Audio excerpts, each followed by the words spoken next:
Welcome to this week's Soundbite. We're continuing with the terms theme for the Soundbites and seminars, which is Political Turning Points 2024-2025, Causes, Consequences, and Solutions.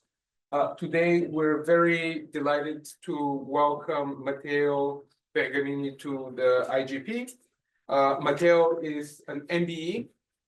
He is the founder and CEO of SOUK, which is a multi-award-winning social enterprise that provides impartial political and media literacy training and campaigns focused on democratic engagement and combating disinformation online. And his work and the work of SOUK is also tailored to local circumstances and culture.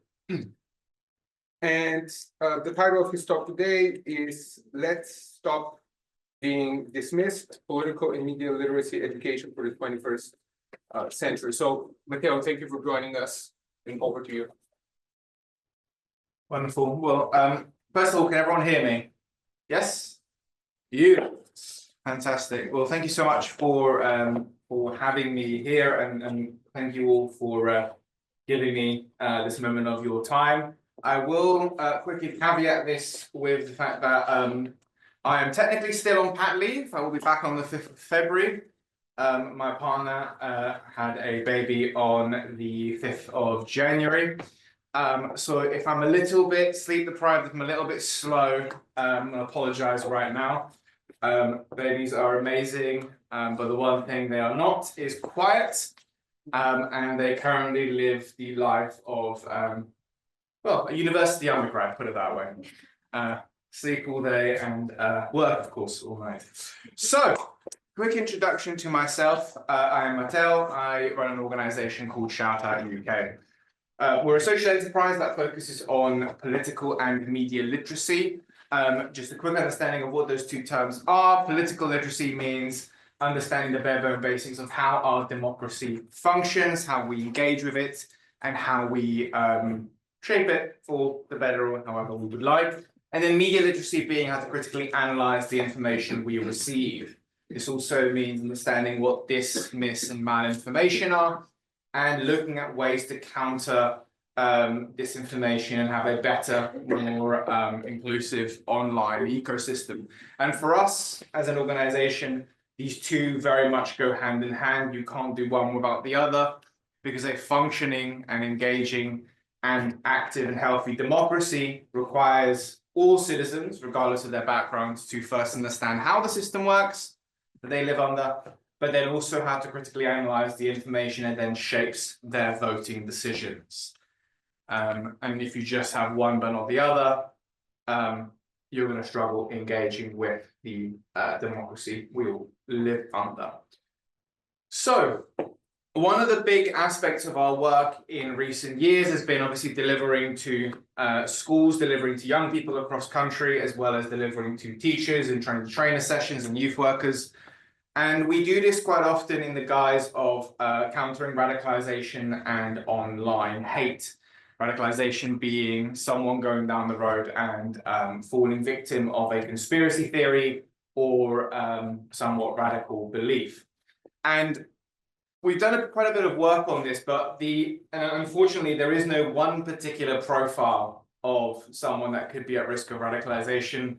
The cartoon style of the tinfoil hat individual isn't quite as accurate. We can all fall victims of radicalization and of conspiracy theories, depending on which point we are in life, which can be a little scary. But the one profile that we did find of someone, or the couple of things that did come up consistently that made someone more at risk of radicalization, tended to be someone that feels often isolated and powerless in society.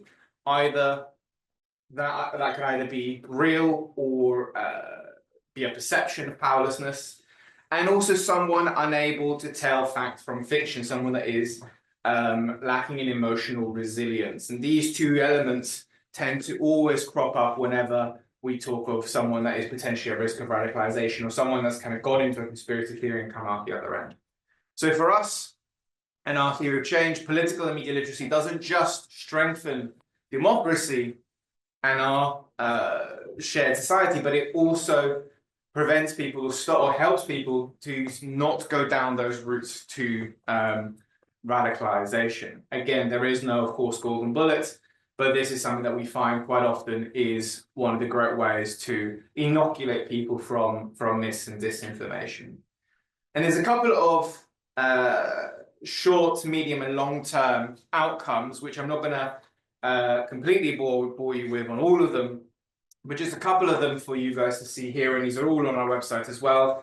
But in the short term, demonstrating an increase in knowledge amongst participants about media and political literacy.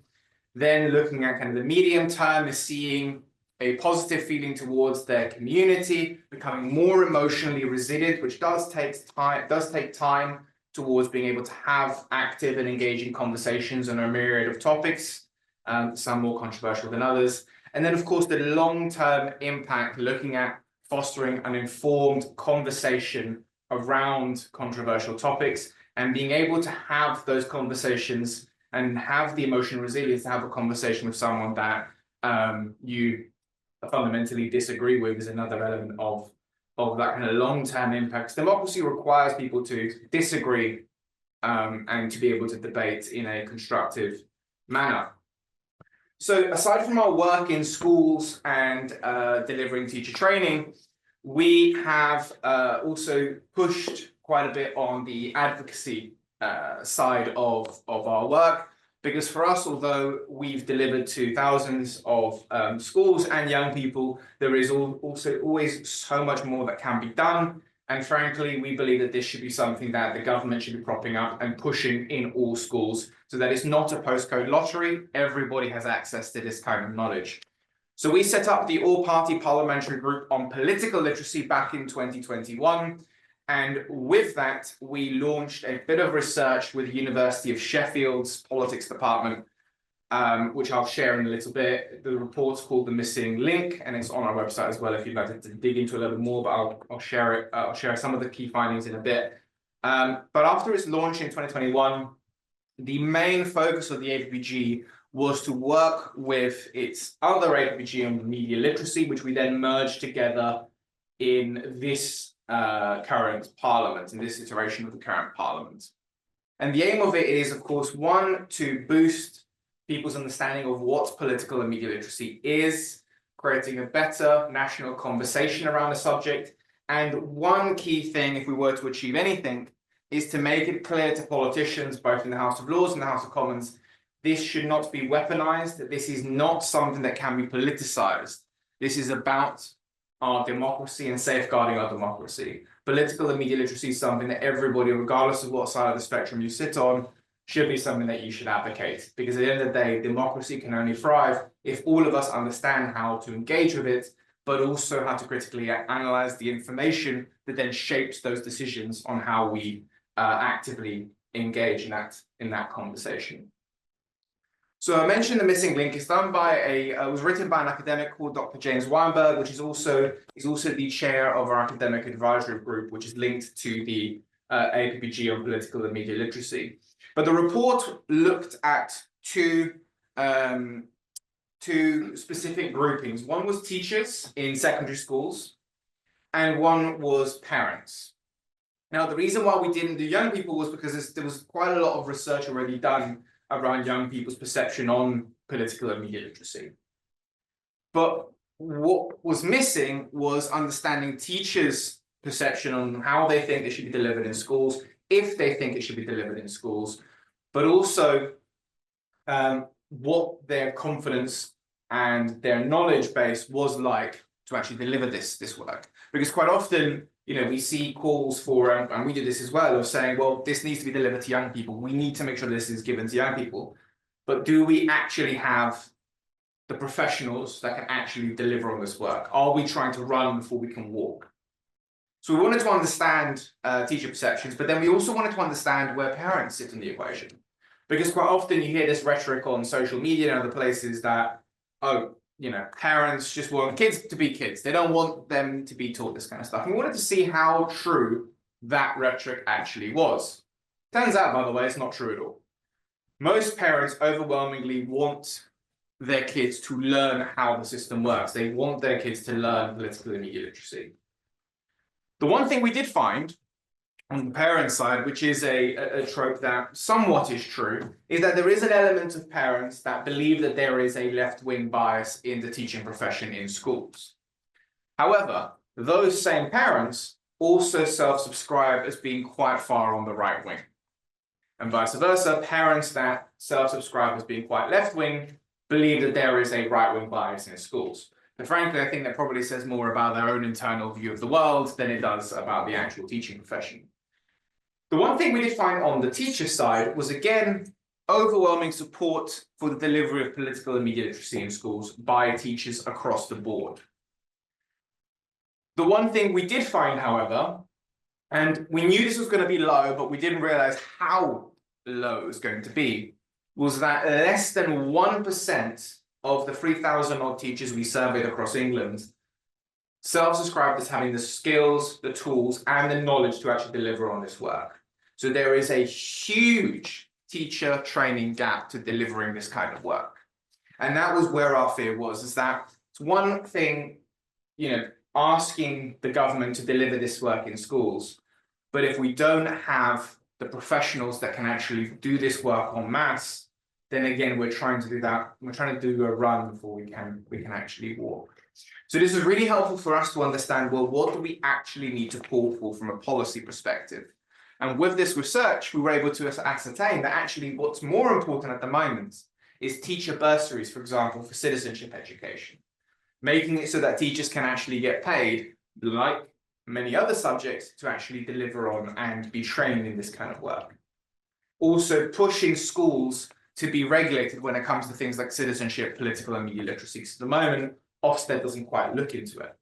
So again, building up this subject as something that, or keeping that same level of scrutiny and support that other subjects currently get. The one thing we found quite interesting in terms of parents was that parents saw political and media literacy as a similar subject that should sit alongside chemistry, history, or geography, which are historically seen as very, very important. So the interest from parents is there. The want for their kids to be taught this stuff is there. The want from teachers to deliver this work is there. What's lacking is support in helping them be able to actually deliver this work in schools, and of course that framework to then deliver it across the board.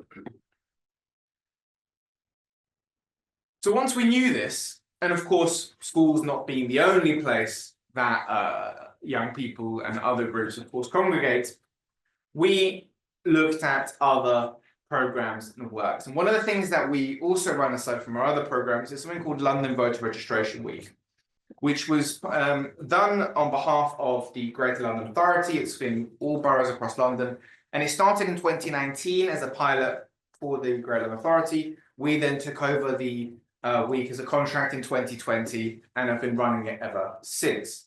It's the largest voter registration campaign in the UK per city. And you can see here some of the 2024 stats that you can read in your own time. But one of the things I wanted to highlight, because again, schools are the catch-all place for all young people, but it's not just young people that we need to reach. And of course, education, as I'm sure you're all aware, doesn't just end in schools, it carries on. So we wanted to look at resolving quite a difficult challenge, which was anything to do with political and media literacy can get quite complicated quite quickly. If we take, for example, the Elections Act, which brought forward, amongst other things, voter ID, or if we look at the Online Safety Act, for example, it can get quite complicated very quickly. But what we wanted to do was find a way to give people the information that they need that is tailored to their specific set of circumstances, but doing it en masse. So we ended up partnering with WhatsApp and looking at how can we create a WhatsApp chatbot on their platform, which when you feed it information based off of your specific circumstance, your age, whether you come from a specific European country and checking if that European country has bilateral voting rights to the UK, for example, and then giving it that information, it then can give you tailored advice or tailored information, tailored resources that are relevant to you. And this allowed us to engage with Londoners across all 33 boroughs at scale. And people outside London, of course, if they lied and said they're from London. But it allowed us to engage with individuals in a way that no democratic engagement campaign had done before. Because although technology, and we've seen it with the likes of AI and other such types, that it can often be perceived as negative or seen in negative. The reality is that these things are just tools. And as a tool, it can be used for good, for sharing information, as well as for bad and the sharing of disinformation. So we don't, as an organization, feel like it's a negative to use these kind of resources. Another project that we did was, and this was during the recent general election, it was a project called Dismiss, which partnered with Ofcom and the Electoral Commission, and it targeted disinformation ahead of the general election. It was predominantly for first-time voters between the ages of 18 and 24, and it was, unlike the LVRW, or London Voter Registration Week, which was focused on London, this was nationwide across the UK. And like with all of our work, one of the most important methodologies in doing this work is co-design.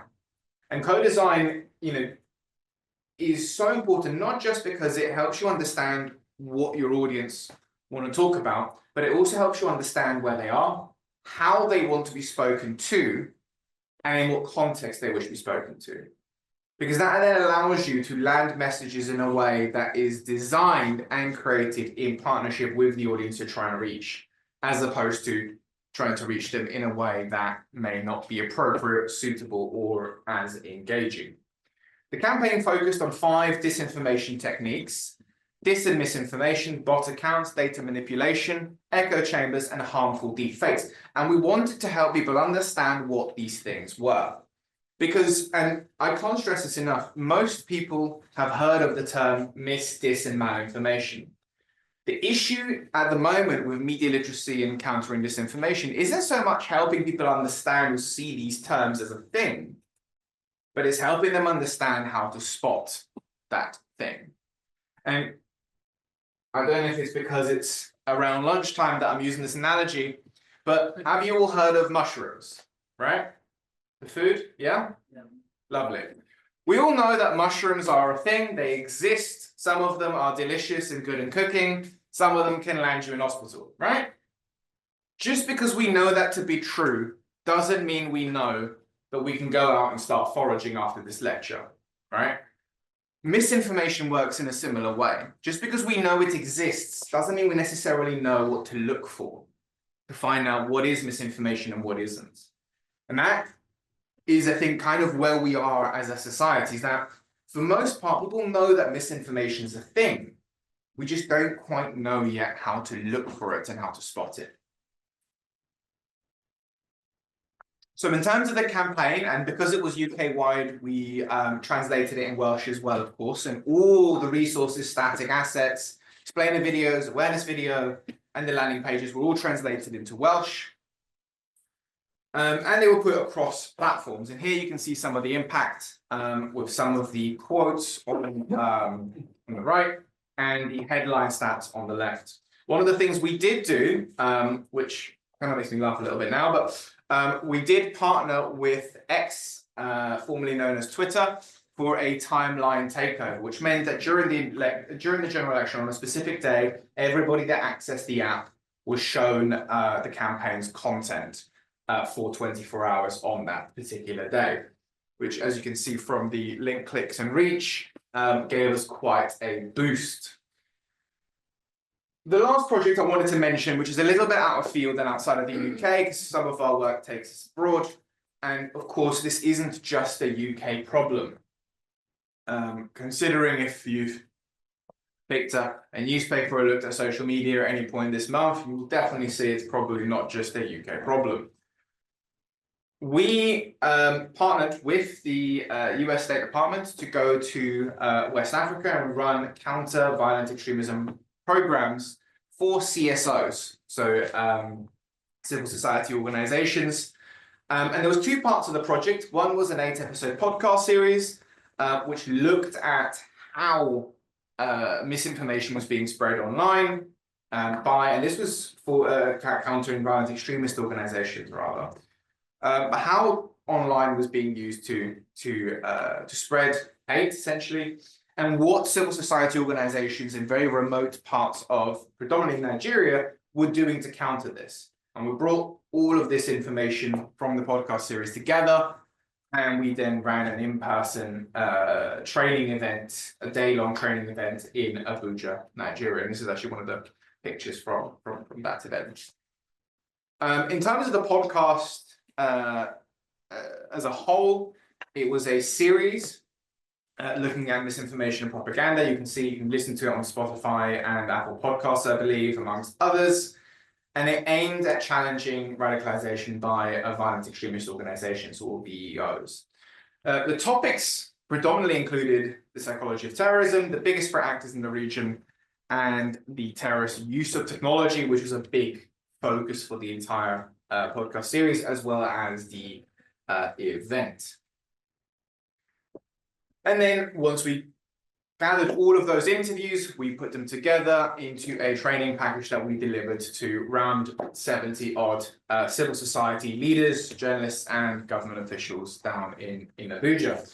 The training included interactive hackathons because, again, it's not about any one trainer telling CSOs how these things run. It's about collective knowledge sharing and then collective problem solving. We find is some of the best ways of actually engaging with these topics. And finally, you can of course see some of the impact and stats of that program. And I believe that's time. Ah, great, thank you. Any questions? Yes, plenty of them.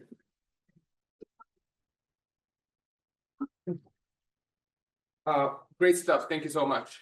I'm going to start us off with one or two questions, and then we're going to open to the floor. So one thing that I wanted to ask you about is whether political radicalization is always a matter of misinformation and disinformation.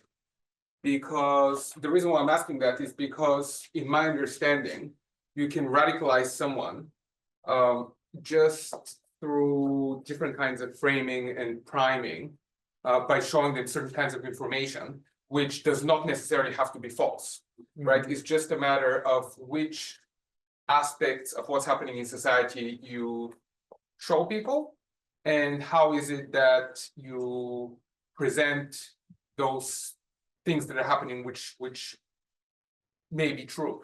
So there, it's no longer a matter of truth and falsehood, but it's a matter of kind of selectively pinpointing certain kinds of news that can shift people's political position and lead to sort of more radical views of what the world is like, and more radical political views about what sort of problems there are and how they can be fixed. So I wanted to ask you about that and how you deal with that problem. But there, I think we have a second really, conceptually difficult and ethically difficult challenge, which is that if certain politically radical groups, let's say, are presenting information that is not false, that is true, but is just selected for that purpose, then how do you, I suppose then the problem becomes one of the consequences rather than of whether the information is true, right? It's just that when you present this kind of information all the time, there's certain kinds of consequences, so it becomes a matter of security.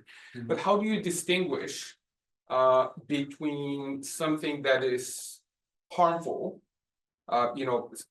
spreading a piece of news? How do you distinguish whether it's harmful or whether it's in the public interest for people to know that, right? Because if you say, oh, there's a problem with this, we shouldn't show it to everyone all the time, even though it's true, right? Who makes that decision, and how do we know? Do you see what I mean?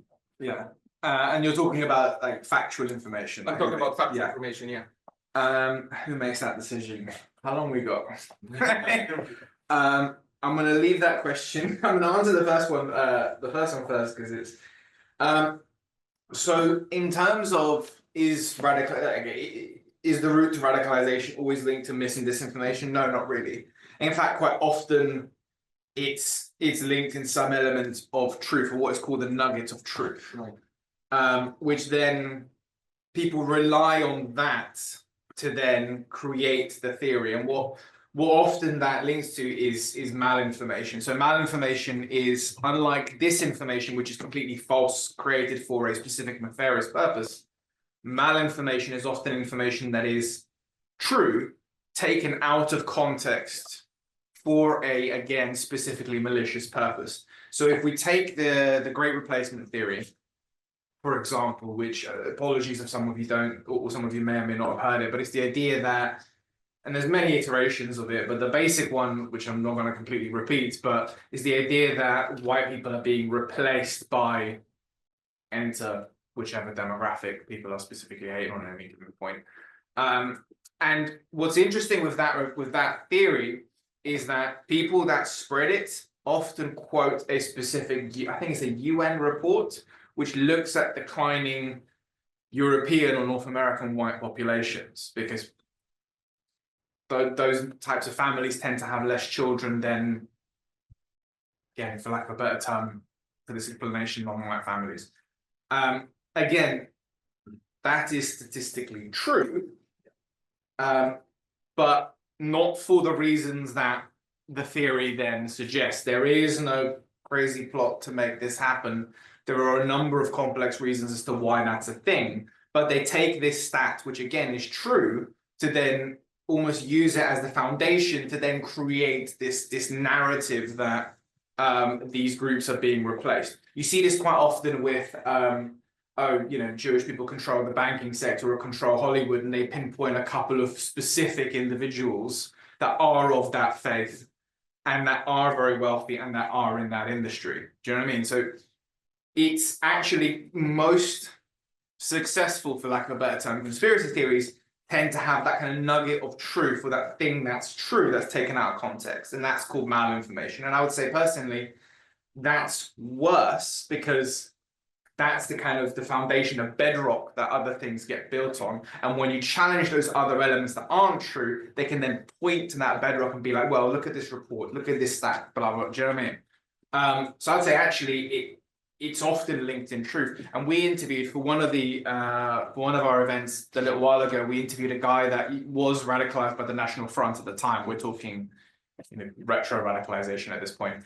But one of the reasons why he went into it, he was quite open about it, was the IRA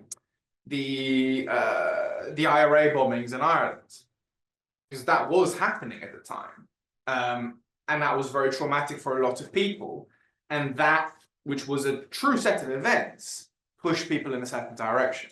So I definitely say that in terms of your first question, radicalization is linked to often those nuggets of truth that are manipulated.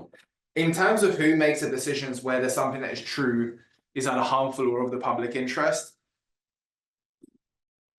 I would say nobody should be given that level of power, frankly.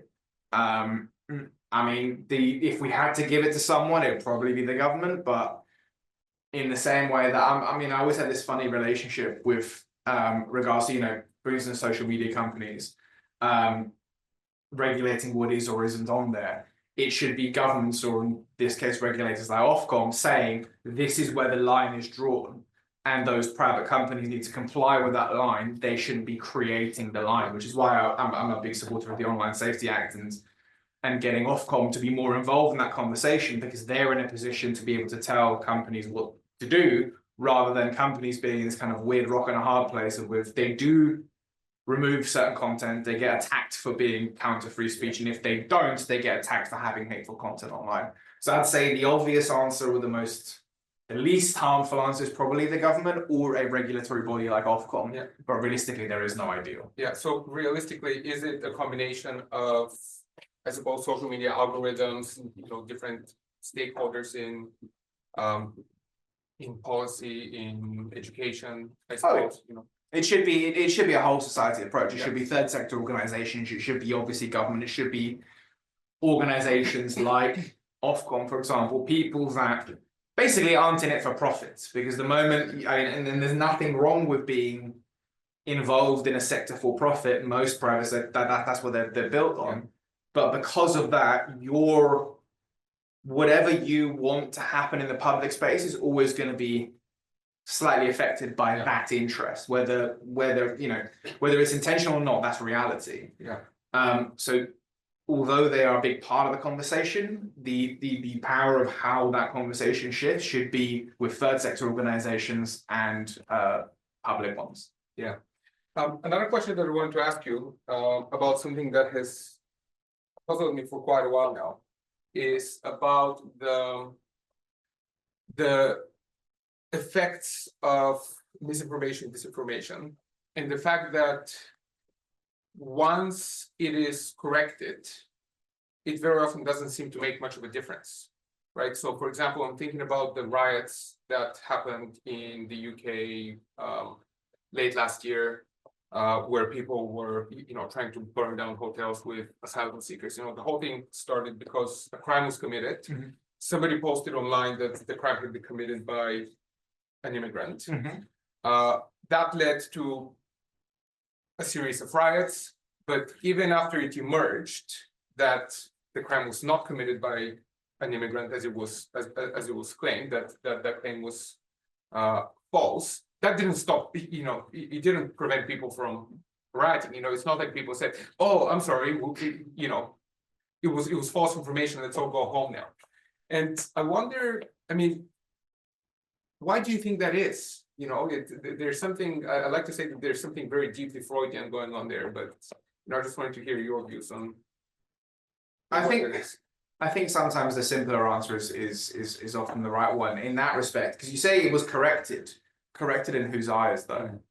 Because the people that are doing the rioting, were doing the looting, they're not the ones that are going to be looking on the fact-checking websites and be like, "Oh, fact checker said this, and that was, exactly, that was a mistake. I shouldn't have gone down and burned down that." Do you know what I mean? Like, that's not reality. And often we live, even though we all live on the same planet, we often live in multiple different worlds based on our interests, our education, and a number of other things. And this is my big issue when it comes to something like fact checkers, for example. Again, they have a very important role to play, but they don't speak to those audiences. They speak to, and they provide a service to us in this room who have an interest in this, either professionally or educationally. But they don't speak to people that are being radicalized or are on that road. Often the people that do that are people that are in schools or that are in places of worship delivering media literacy training, and that's where the funding needs to go. But at the moment, more of that is being pushed into fact checking for a number of reasons. But I'd say that it's been corrected in whose eyes, and the reality is that it was corrected to some extent, and there's a ton of evidence to show this, that the misinformation gets a lot more traction than the correction later. And it's often because the correction is more boring than the bit of misinformation, right? But these two disparities are part of the problem, and actually you need to go in and deal with people's issues first before this becomes a problem, rather than attempting to correct it afterwards. It's like, the famous adage of like, what's it called? Prevention is often easier and cheaper than cure. And that is so true when it comes to countering radicalization, because it's easier to help people not be caught out by this stuff than it is to try and correct it after the fact. Great, fantastic. All right, we're going to open up to the floor. Any questions? Yes, here, and then from the. Hello, thanks for sharing. I have two questions actually. I'm from Taiwan, so the disinformation, given the geopolitical situation, disinformation, cognitive warfare is like a serious problem there. So I was wondering, like, how do you maintain this aggressive impartiality?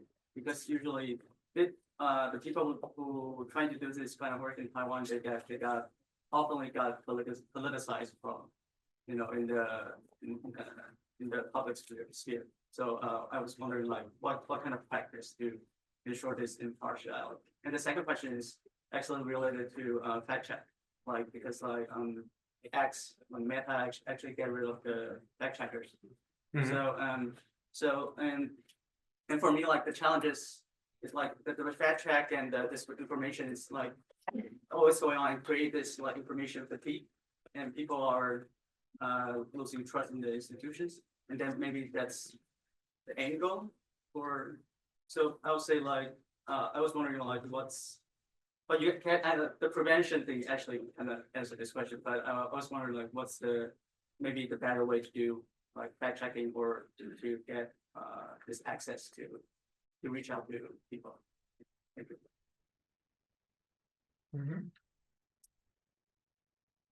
Shall I answer or? Yeah. Yeah. Go ahead and then. Okay, so just briefly, I'd say so in terms of aggressive impartiality, it's a tough one.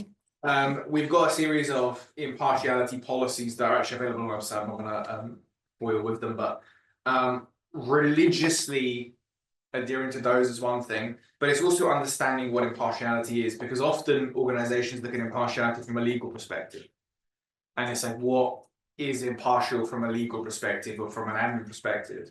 But actually impartiality is twofold, and that's probably the easier one to deal with, because frankly, like, what's in the law is in the law, right? And that's it.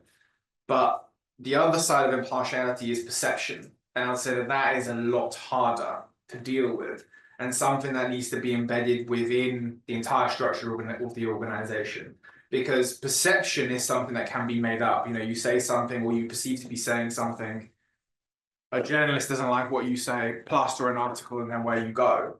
But it's a matter of, well, how much scrutiny are you willing to take on for that impartiality point? For us, for example, every school we go into, every time we engage with parents, they can see all of the resources, like everything is on an open book. When we went to Nigeria, for example, we were there probably at some of the highest points of contention in the Gaza conflict. And Nigeria, for those of you who don't know, has a heavy Muslim population in the north and a heavy Christian population in the south, middle and south. And one of the big discussions was like, how open are we going to be about the fact we're working with the US State Department at the time? And our response was categorically, we need to be 100% open. Like there should be no discussion about this. Like who we work with is a part of our core, is a part of our engagement. We need to be clear as to where our partnerships come from. And that allowed us to engage with that demographic because we were being honest. And I think sometimes being completely and open and transparent is arguably your best form of defense, because at that point, nothing can be spun around it because of that clarity. There is no silver bullet. Taiwan, amongst other places, is a very, very interesting, shall we say, geopolitical situation to be in. But I would say that understanding that impartiality is more about the perception of impartiality and looking at it that way, I'd say that it puts organizations in a better steer to actually deal with that, with any issues that come up before they potentially become a problem. I hope that makes some sense. And in terms of your other point, very briefly, information fatigue is a massive problem, definitely is. And I'd say that the difference between disinformation and propaganda is that propaganda tries to make you almost believe a second narrative, right? A second narrative that makes whoever's spreading it look good often. Whereas disinformation is more about creating so many different competing narratives that people don't know what to believe. So information disorder, right? And I think that's kind of where we're at. And it's by design.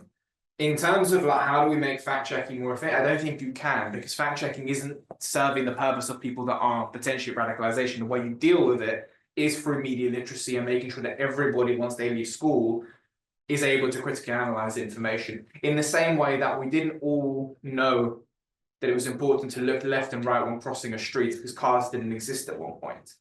We as a society told us all, you know, and it became a thing now, that when you cross a road, you look for cars.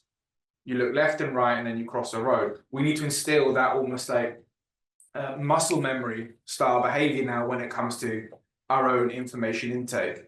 rather than being the first to share something in your WhatsApp group with your friends, how about trying to be right than being first and changing the narrative of what we see as important? Because at the moment, speed over facts, we need to change that. I have two questions. One is based on the workshops that you've carried out, and the second one is around curriculum. So I'll start with the workshop one first. So what parallels or similarities did you find amongst the participants on how they consume information and then how they correct themselves? Because in West Africa, you know, the society is not as I guess made up of different participants as you might find in UK. Mm-hmm. So I'm quite keen to hear about your experience on that. And then the second one is on curriculum. So would something like this not sit in PSHE, and whether there's a case to be made on whether, how we can integrate, because we consuming information in the way I'm able to correct if I was a young person, because I have a 10-year-old. He came home and he was like, "Mommy, did you know Nazi surrenders to Trump?" I was like, "Where did you hear that?" So it's would something like this not start or should sit in PSHE because of the way they're consuming information and how accelerated that rate is on the way they consume social media? The short answer is yes, and it technically does in terms of PSHE. Media literacy, not political literacy. I'd say an element of media literacy sits in there, more on the kind of online safety aspect of it, I'd say, than other things.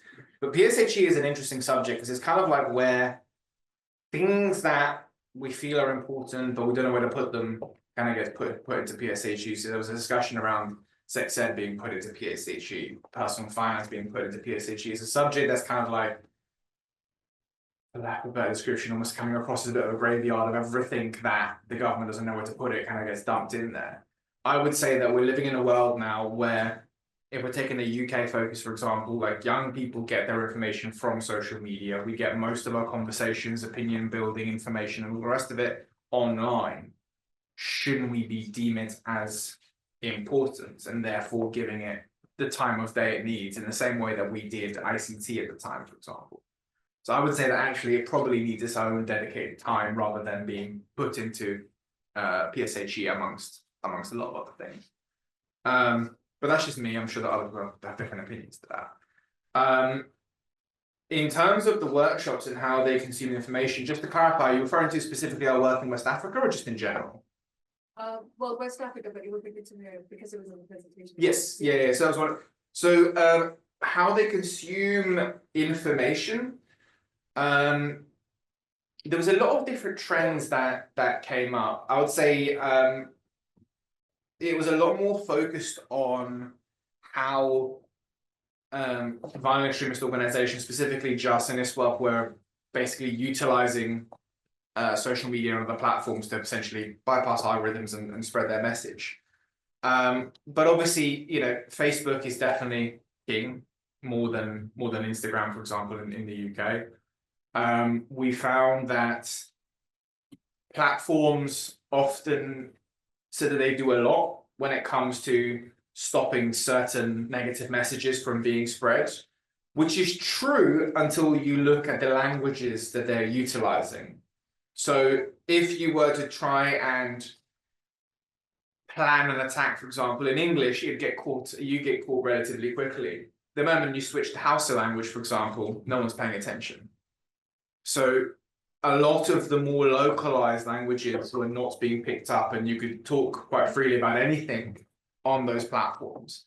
So we saw that being a thing. We also saw that there was a disconnect between local regional governments in the north of, say, Nigeria, for example, between the young people and those regions, because a lot of, especially remote or rural populations, tended to speak Hausa as an example, or another local language as a primary, but the government was sharing information in English, for instance. So there's almost like a disconnect from a kind of language barrier perspective, just as a whole. A lot of use of kind of closed social media networks, so WhatsApp being one, Telegram being another, So information being shared in, say, MP3 soundbites, for example, through WhatsApp, rather than being pushed out on major podcast platforms like Spotify, for instance, was another aspect we found. But I think the report's available online. We can share it with you if you'd like to know more. You know, so when I say consume information, it's less about the channels that they're consuming, but more about how they're processing and then going about collecting. Because UK is a very multicultural society, so we use exactly the same channels as they are. Facebook, WhatsApp, Instagram, and all of that. But, you know, I suppose what I'm trying to say is that if in West Africa you have a workshop who are majority Muslims, then you can tackle it in a very contextual way because you understand that the way they're consuming, in this case, the way they're processing is very different to a participant, you know, to a workshop that you might do in the UK that's made up of Muslims and you know, Catholics and Christians. They all have very different opinions and very different ways of processing it. So how do you go about working with multicultural participants? And where are the similarities between us and you know, the way we process consumer information to Western Africa? We can talk about it later on. Yeah, no, definitely. I mean, just in brief, one of the things, I mean, in terms of similarities, platforms is obviously one of them. Religion is one, but like religion is an interesting one because definitely there is that religious divide between Muslims and Christians, but more so if you look at places like Nigeria, for example, you've got the more rural angles or areas in the north where it's more to do with herders v farmers, for example. So therefore, kind of the idea of being landed versus migratory cultures, for example, that actually creates more of the conflict and the disconnect than religion even does. So the short answer would be that the way you deal with it is by aggressively focus grouping and co-designing all your programs, because you will come across divisions or unifying factors that you will have not been able to know about, think about, because of how local they are. If that makes sense. So in terms of running programs around this topic, for us, it was heavy to ensure that local voices were included, because there were certain things that are just not relevant in other countries and certain things that won't be relevant to West Africa. Does that make sense? Yeah. Chris at the back, then here and then here. Thanks for the talk. I wanted to ask about how, practically speaking, you teach about the state and its role. So the state could be, for instance, providing information about vaccines during COVID.